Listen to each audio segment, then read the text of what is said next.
ভারত তারা ভাঙতে চায়, কিন্তু 5 মিনিটে বা 15 মিনিটে যে বাংলাদেশটা দখল হয়ে যাবে, এইটা তার এই আকল তাদের আল্লাহ দেয় না। এই লোক নাকি আবার সেনাবাহিনীর কর্মকর্তা। এখানে আপনি তো জাতীয় জামাই, আপনার সামনে কি উচ্চারণ করবো? এই সওয়া ক্লাবের সভাপতি তো ওটা ছিল হলো রাওয়া নাকি সওয়া ক্লাব, ওই যে কি আচ্ছা, আপনার কাজটাকে একটু সহজ করে দিচ্ছি। জি। আরো কিছু বিষয় বলছিলাম আপনাকে, ওই যে দিল্লিতে poster Yunus step down plus. দিল্লিতে পোস্টারের সত্যতা কতটুকু আমি জানি না, তবে এটা যদি করে থাকে তাহলে অবশ্যই সেটা অবশ্যই পুতিনের দৃষ্টিভঙ্গি এবং পুতিনের দৃষ্টি এবং আন্তর্জাতিক দৃষ্টি আকর্ষণ করার জন্য হয়তো কেউ এটা করেছে, করতে পারে। আর বৈঠকটা নিয়েও আপনি কিছু বলেন। পোস্টার নিয়ে ওটা গেল, এই বিষয়টা এখন বৈঠক নিয়ে অলরেডি দৃষ্টি আকর্ষিত হয়ে গেছে। জননেত্রী শেখ হাসিনা যখন মিডিয়াতে চলে এসেছেন, তখন সেটা অলরেডি বিশ্বের দরবারে চলে এসেছে, আলোচনার বিষয় হয়ে আসছে, আন্তর্জাতিক বিষয় হয়ে আসছে। এখন হলো এই যে বৈঠক, আপনি যে খাদ্যের কথা বললেন, আমি যতদূর জানি পুতিন সাহেব ওখানে ফটো সেশন করেছেন, এক দানা খাদ্য খান নাই। তিনি পৃথিবীতে কোথাও গেলে নিজে খাবার খান না, তিনি নিজে খাদ্য নিয়ে যান এবং সেই খাবারই খান। শুধু তাই নয়, আপনার মাধ্যমে দর্শকদের একটা চমৎকার তথ্য দিতে চাই, যেটা পৃথিবীর কোনো শাসকের বেলায় ঘটে না। পুতিন তার ইউরিন এবং স্টুল মানে বিষ্ঠা মানে গু গু পায়খানা, এটাও তিনি নিয়ে চলে যান। তিনি কোনো দেশে তার ইউরিন মানে তার পেশাব এবং পায়খানাও রেখে যান না। খাওয়া তো দূরের কথা, তিনি কোথাও কোনো কিছু খান না, নিজের খাদ্যই খান। সেটা আমিষ আপনি দেন আর নিরামিষই দেন, সেটা সে ফটো সেশন করে তারপরে তিনি আর খাদ্য গ্রহণ করেন না। এটা আমরা যতদূর, পুতিনই হচ্ছেন পৃথিবীর একমাত্র শাসক যার স্ত্রী কোথায়, যার সন্তান কোথায় পৃথিবীর কেউ জানে না, তার নাতিরা কোথায় কেউ জানে না। কেন তিনি এটা গোপন করে রাখেন, এটা রহস্য পৃথিবীর। মানে পুতিন অনেকটা রহস্যজনক, তার শাসন নিয়ে অনেক বিতর্ক থাকতে পারে, কিন্তু পুতিন কিন্তু একটা মজার লোক। যখন দেখবেন মার্কিন প্রেসিডেন্ট ভয় কাঁপতেছে, তখন পুতিন গিয়ে ঘোড়া চালায়, না পানি মানে ঠান্ডা পানির ভিতরে গিয়ে সাঁতার কাটে, না গল্ফ খেলে, না বাঘ শিকার করে। আপনাদের এটা জানেন যে তিনি তার দেহরক্ষীকে বাঘের হাত থেকে রক্ষা করেন। এই হচ্ছে পুতিন। সারা পৃথিবীর দেহরক্ষী তার প্রেসিডেন্টকে, প্রধানমন্ত্রীকে রক্ষা করে।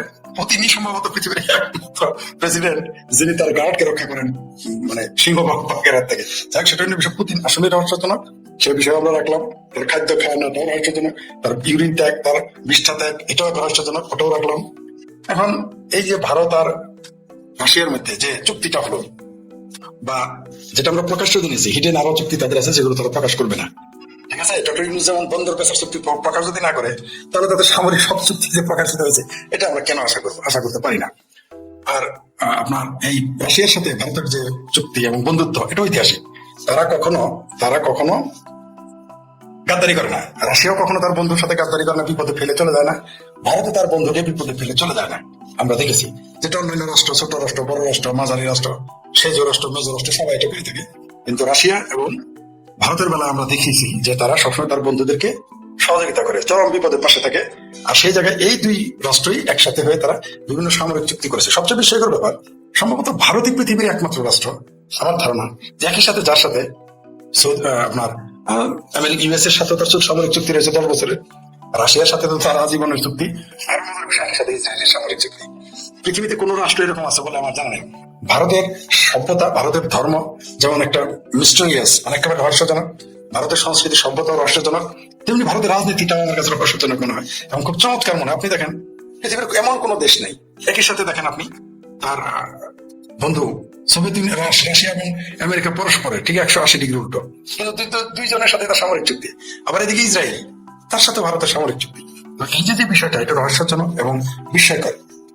এবং ভারত যে কত শক্তিশালী এবং বিশ্ব রাজনীতিতে ভারত যে কত গুরুত্বপূর্ণ, এই কর্নেল হক আদম ব্যবহার ইউনুস, তারপর আমার জাতীয় ভাতিজা যারা আছে, ভাবির ছেলে, আমার ভাইয়ের ছেলে, আমার ভাবির পোলা, তারপর ওই যে কেবিপি কেসকি বান্দির পোলা, মানে আসলে সে কিন্তু বান্দির পোলা, ওই ব্যারিস্টার শাহরিয়ার না, ভুয়া ব্যারিস্টার কিন্তু ব্যারিস্টার শাহরিয়ার যে বঙ্গবন্ধুকে বিশ্বাসঘাতক বলেছে, এই শাহরিয়ার কিন্তু আসলে কেসকি বান্দির পোলা। আসলে তার বাপ, তার মা ছিল কাজের বাটি, তার সাথে আবার যে জামাই আছেন, বলতে পারতেছি না, লজ্জা হইতেছি, তার ওর মায়ের পেট বানাইছিল, তারপর ওকে বিয়ে করাই দিয়েছে এলাকার লোকজন। সেই পয়দা হলো যে ব্যারিস্টার শাহরিয়ার। তার বাবার নাম জাহাঙ্গীর, তার এলাকায় তার নাম হারা জাহাঙ্গীর হিসেবে পরিচিত, মানে সবসময় সে হারি। তারই সে পুত্র, এবং এমন কোন দল নাই সে করে নাই। সে বাম রাজনীতি করেছে, ডান রাজনীতি করেছে, বিএনপি করেছে, ছাত্রদল করেছে, ছাত্রলীগ করেছে, ছাত্র ইউনিয়ন করেছে, এখন শেষে জামাত হয়েছে। এর বাপের অবস্থা এই কেসকি বান্দির বলা এই এই ব্যারিস্টার শাহরিয়ার, সেই সাথে বাপ জাহাঙ্গীরের একই কেস, দুইজনের একই সমস্যা, মানে একই সমস্যা না, তাদের একই রোগ, তারা একই ভাবে চলে। যাই হোক, সেটা অন্য বিষয়। তারা তো আর বুঝবে না যে ভারত কি জিনিস। এরা সারাদিন ভারতের বিরোধিতা করবে, কিন্তু ভারত কি জিনিস সেটা পুতিন জানে, ভারত কি জিনিস সেটা আমেরিকা জানে, ভারত কি জিনিস সেটা ইরান জানে, ভারত কি জিনিস সেটা কাতার জানে, কুয়েত জানে, সৌদি আরব জানে, ইসরায়েল জানে। শুধু জানে না কেবল বাংলাদেশের পীর সাহেবেরা আর বাংলাদেশের কিছু রিটায়ার্ড আর্মি অফিসার, যারা সকালবেলা ফজর নামাজ পড়ে ডি হয়েছে, যে কাজের মেয়ের দুধ চিপতে চিপতে গিয়ে দুধ চিপে আসে, ফজর নামাজ পড়ে আবার গিয়ে কাজের মেয়ের দুধ চিপে আর কি শীতের দিনে। তো এই লোকগুলো তো আর ভারতের ক্ষমতা, ভারতের যোগ্যতা বুঝবে না।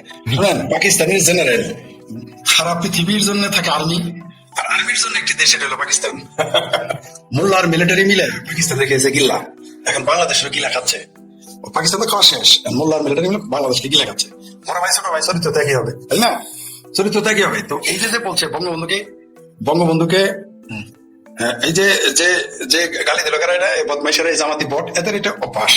ওরা আসবে গালি দিয়ে আমাদের ডাইভার্ট করতে, কাজ হবে না।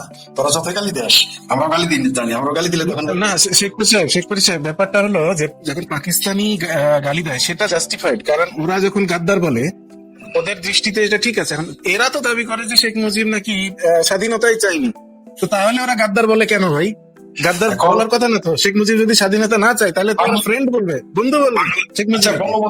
বঙ্গবন্ধু যদি স্বাধীনতা না চায় থাকে, তাহলে তো বঙ্গবন্ধুর নাম বঙ্গবন্ধু ভাস্কর্যের বঙ্গ কেন? তাহলে তো এরা গোলাম আজমরে না ভালোবাসে বঙ্গবন্ধুরে ভালোবাসার কথা। আমরা তাহলে বঙ্গবন্ধুকে পছন্দ করার কথা। আমরা কি পাগল হয়েছি যে যে যে যে স্বাধীনতা চাই না তার পক্ষে আমরা জান দিতে আসবো, তার পক্ষে আমরা রাতের পর রাত দিনের পর দিন কাজকর্ম বাদ দিয়ে ব্যবসা বাণিজ্য রেখে আমরা কথা বলবো তার পক্ষে? এত পাগল হয়েছি? আর বঙ্গবন্ধু যদি স্বাধীনতা বিরোধী হয়ে থাকে, তাহলে তো জামাতের প্রিয় নেতা হওয়ার কথা বঙ্গবন্ধু, তাহলে ছবি পোস্টারে থাকবে। মানে এগুলো এরা হচ্ছে, শুনে, জামাতেরা হচ্ছে মিথ্যুক ধোকাবাজ। ওই যে যদি আমি ওই যে আমাদের কি শেফুদা মদ খাবি মানুষ হবি, তার ভাষায় যদি বলি এরা ছোট লোক, এরা মুনাফিক, এরা বদমাইশ, এরা মিথ্যাবাদী ধোকাবাজ। জামাত মানেই তো ধোকাবাজ, এরা তো ওগুলো বলবেই। ওর বাবারা বলতেছে যে পাকিস্তান ভেঙে ফেলছে বঙ্গবন্ধু, এরা বলতেছে বঙ্গবন্ধু স্বাধীনতা চায়নি। মানে মানে বাপের চাইতে বেশি এরা বোঝে আর কি। মানে এরা যে কত বড় মিথ্যুক, এটা তো আপনি বুঝতে পারতেছেন। আরেকটা কথা বলি, বঙ্গবন্ধু স্বাধীনতা যদি না চেয়ে থাকে, তাহলে স্বাধীনতা চেয়েছিল কি টাকলা পদের মায়ের ভাতা? বঙ্গবন্ধু যদি স্বাধীনতা না চেয়ে থাকে, তো বঙ্গবন্ধু কি স্বাধীনতা চেয়েছিল ওই কেসকি পান্দির বলে শাহরিয়ারের মায়ের ভাতা? বঙ্গবন্ধু যদি স্বাধীনতা না চেয়ে থাকে, তবে কি স্বাধীনতা চেয়েছিল ফরড মাজারের মায়ের ভাতা? বঙ্গবন্ধু যদি স্বাধীনতা না চেয়ে থাকে, তবে কি স্বাধীনতা কে চেয়েছিল? কে? ওই যে সাংঘাতিক ইলিয়াসের মায়ের ভাতা। বঙ্গবন্ধু যদি স্বাধীনতা না চেয়ে থাকে, তবে কে স্বাধীনতা চেয়েছিল? জামাতিদের মায়ের ভাতা। বঙ্গবন্ধু যদি স্বাধীনতা না চেয়ে থাকে, তো বঙ্গবন্ধু না চেয়ে থাকলে কি ওই যে নিজামে ইসলাম যারা করে তাদের মায়ের ভাতারে স্বাধীনতা চেয়েছিল? হ্যাঁ, বঙ্গবন্ধু যদি স্বাধীনতা না চেয়ে থাকে, তাহলে শিবির যারা করে তাদের মায়ের ভাতার কি স্বাধীনতা চেয়েছিল? বদমাইশি করার জায়গা হবে না। আমার দেখবেন একটা ডায়লগ দেয়, শেখ মুজিব তো অবিভক্ত পাকিস্তানের প্রধানমন্ত্রী হতে চেয়েছিল। তাহলে বাংলাদেশের প্রধানমন্ত্রী কে হতে চেয়েছিল? যারা বলে এগুলো বলে তাদের মায়ের ভাতার। হ্যাঁ, ফাইজলামি করার আর জায়গা হবে না। তো বঙ্গবন্ধু পালাই গেছিল, ইচ্ছা করে সারেন্ডার করছে। তোর ইচ্ছা করে সারেন্ডার করে দেখা পাকিস্তান যা। বঙ্গবন্ধু ইচ্ছা করে নাকি সারেন্ডার করছিল? ইচ্ছা করে যদি সারেন্ডার করে থাকে, তো তোদের লোক, তাহলে তো বঙ্গবন্ধু তোদের লোক। আমরা কেন বঙ্গবন্ধুর পক্ষে বলবো? তোরা তাহলে 32 নম্বর আনতে গেলি কেন? তাহলে 32 নম্বর তো তখন হওয়ার কথা ছিল দ্বিতীয় কেবলা, তোরা না কেবলা বলা। তোদের মক্কা মদিনার পরেই যা হওয়ার কথা ছিল সেটা হলো 32 নম্বর। তাহলে ওটা বাঙালি কেন? মানে এরা একই সাথে, এরা হলো কত রঙ্গ জানোরে ইউনুস, কত রঙ্গ জানোরে জামাতে, কত রঙ্গ জানোরে হেফাজতে পাকিস্তানি, কত রঙ্গ জানো মাছ ধরিয়া জাল বেলাইয়া ডাঙ্গা সেটা না, এলাই পথ। এরা কি বলে নিজেরাই জানে না। বঙ্গবন্ধু যদি স্বাধীনতা পক্ষে না থেকে থাকে, তাহলে তোরা তার পক্ষে নিবি তো। তোর আব্বা গোলাম আজম স্বাধীনতা চাই নাই, তোর কাকা সাইদি দেইলার জায়গা সাইদি চাই নাই, নিজামি চাই নাই, তোরা তাহলে তো বঙ্গবন্ধুকে তাদের আসনে রাখবি। তো বঙ্গবন্ধুকে তো সারাদিন গালাগালাজ করিস কেন? বঙ্গবন্ধুকে তোর মায়েদের হাঙ্গা করতে গেছিল যে এর আগে তাদের গালাগালি করাস? বঙ্গবন্ধু স্বাধীনতা চাই, কে স্বাধীনতা চেয়েছে? এরা এগুলো বলবেই। এরা যতই সুদূর করুক, বাংলাদেশের ইতিহাস থেকে 71-এ যে নিজাম ইসলাম, মুসলিম লীগ, আল বদর, আল চন্দ্র জাকার, জামাত ইসলাম সহ এসব সরসিনার পীর নারীদের যে গণিমতের মাল ঘোষণা করছে, ইতিহাস থেকে মুছে দেবে। কতই না চেষ্টা করতেছে, কত না মুরিদদের 54 বছর যাবতীয় ওয়াজের নামে, এই ওয়াজ কিছুই ওয়াজ না, এগুলো মিথ্যা কথা। এটা কোন ইসলাম ধর্মসভা না, এটা পাকিস্তান প্রেমীদের সভা, এটা কোনো ধর্মসভা না, এটা মুক্তিযুদ্ধ বিরোধী সভা হয়েছে এতদিন। বাংলাদেশের কোন ইসলামী ধর্মসভা হয়নি, কোন সিরাত মাহফিল হয় নাই, কোন তাফসীরে কোরআন হয়নি, আজকাল হয় নাই, ভবিষ্যতে হবে না। যত তাফসীরে কোরআন দেখেন, ওয়াজ মাহফিল দেখেন, ধর্মসভা দেখেন, এগুলো সবকিছু মুক্তিযুদ্ধ বিরোধী সাজমা পয়দা করার জন্য এগুলো করা হয়। বাংলাদেশে কোনো ধর্মসভা হয় না, আমি দায়িত্ব নিয়ে বললাম, এটা হয় নাই কোনোদিন।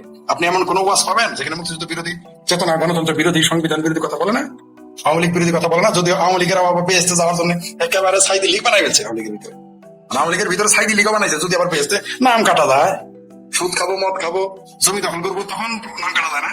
সাইদি লীগ বানাই ফেলছে আওয়ামী লীগের ভিতরে।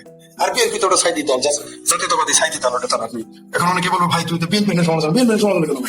কারণ ওরা তো সাইডি ছাড়া ওরা বাঁচে না, ওরা সাইডি না হলে নিজামিনের গোলাম আজম ছাড়া তো তারা, তাদের ঘুম ভাঙে না, তাদের নামাজ রোজা হয় না, তাদের বিষয় আছে। আচ্ছা ঠিক আছে, তাহলে ভারত থেকে আমরা, আচ্ছা একজন দর্শক এটা জিজ্ঞেস করছিল, আপনি একটু এটার উত্তর দিতে পারেন, খালেদা জিয়া কি আসলে বেঁচে আছেন কিনা?